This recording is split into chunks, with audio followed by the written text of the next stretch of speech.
For many people, an appointment with a specialized doctor takes a long time. I know this very well. It took me over 3 months to get an appointment with an allergist, and for 20 years I had never had a specialist visit for food, pet, or environmental allergies, let alone an allergy test. I didn't want to waste any of those 15 precious minutes when I finally got the appointment. Preparing for the appointment helped me make the most of my time with the allergist and reduce tension in anticipation of the doctor's visit. The preparation helped me make the most of that appointment and subsequent ones. I'm happy to say that with the help of doctors, I've figured out what I'm allergic to now, instead of just knowing what I was allergic to 20 years ago, and have gained new confidence in living better with flour and meat allergies. I was able to reintroduce some foods into my diet and also better understand the severity of some of my food allergies. After many visits to the doctor, I have perfected my preparation for appointments to optimize the time available. Here is a guide with an overview of the information to collect before the appointment and a useful document to print and fill out.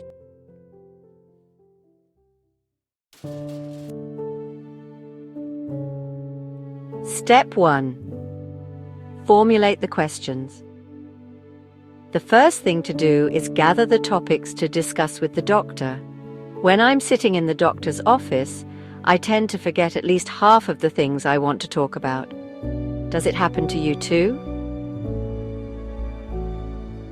Or suddenly, my problems don't seem so important, so I downplay the symptoms. Sometimes I even felt I shouldn't ask some questions because they were obvious or frustrating.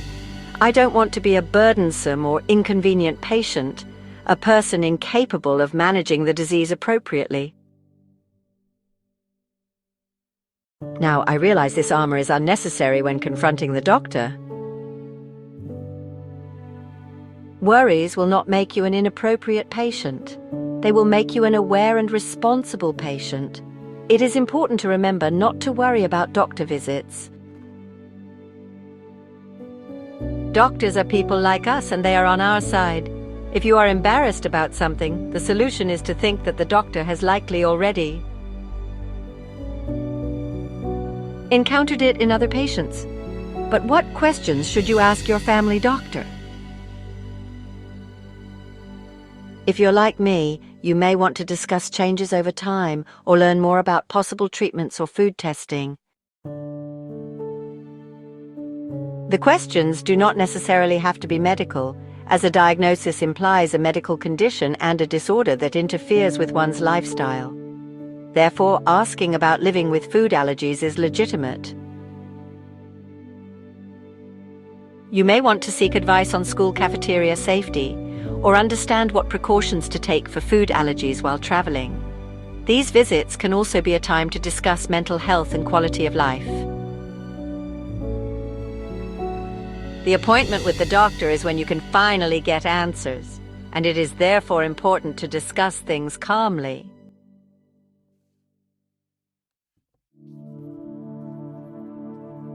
Step 2. Take note of relevant medical history. In addition to asking questions, it is also important to write down your medical history and symptoms to food, pets, or any environment. It may also be helpful to bring relevant photographs, for example, pictures of rashes, to the appointment if necessary. The possible questions to ask the doctor will be directly linked to the problems for which the appointment has been scheduled. You can start from these to begin the discussion with the doctor. The more details you need to report, the better the picture the doctor can paint.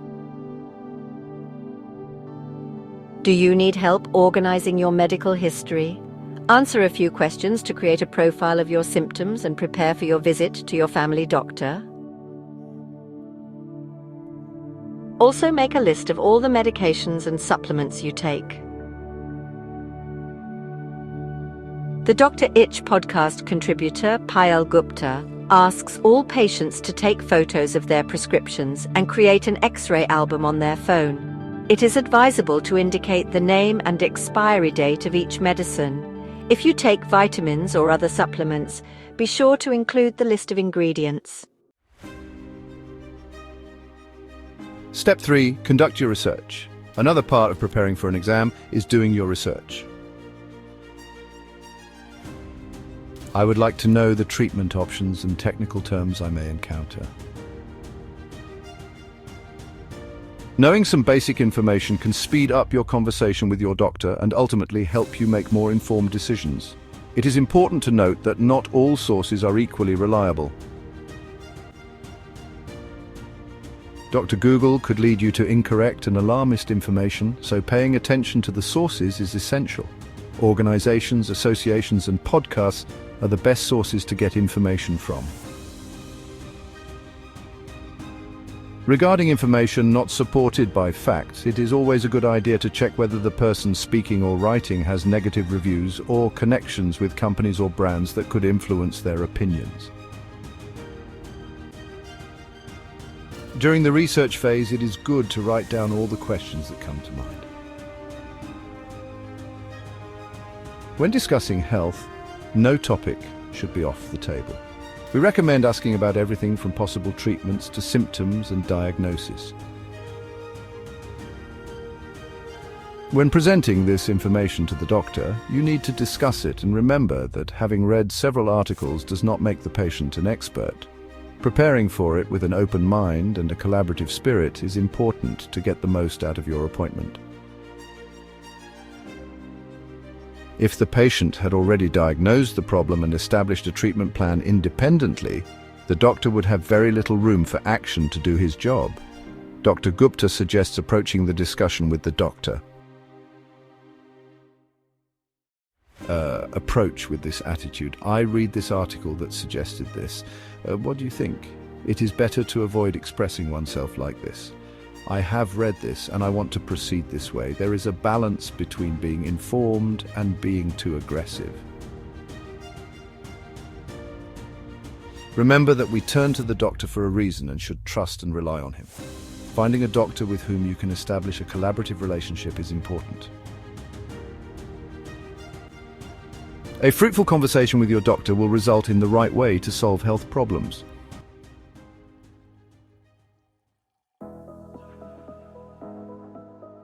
Step 4. Bring your results with you. If diagnostic tests have already been carried out, such as specific IgE blood allergy and allergenic component tests, you must bring the results to your appointment. Test results are not easy to interpret on your own. Having the ability to review them with your family doctor is a significant advantage. Suppose the family doctor has already said that taking an IgE blood sample at the appointment will be necessary to monitor changes in the already diagnosed allergy. In that case, contacting the doctor's office before the visit is advisable. Some doctors may ask for blood tests before your visit.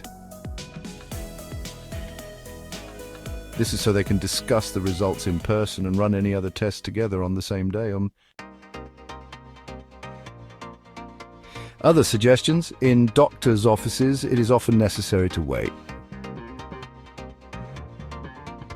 It is therefore advisable not to make any other commitments immediately after the appointment. Doctors would also probably like to spend more time on each visit. If they interrupt the dialogue, you shouldn't get angry. It is very likely that they have an idea of the problem and want to ask in-depth questions. Doctors do this daily and, like detectives, try to obtain key information quickly because time is of the essence. To subscribe to more stories on this channel, please click on the subscribe link. It's free to subscribe and get more shared stories. We love to share them as we can see that we often share the same health concerns around the world. Also, if you subscribe today, you will receive a personalized coupon voucher for 20% off any laboratory product or appointment during your channel subscriber lifetime. And don't forget to please show your appreciation and hit the like button so we can be motivated to create more shared stories for everyone.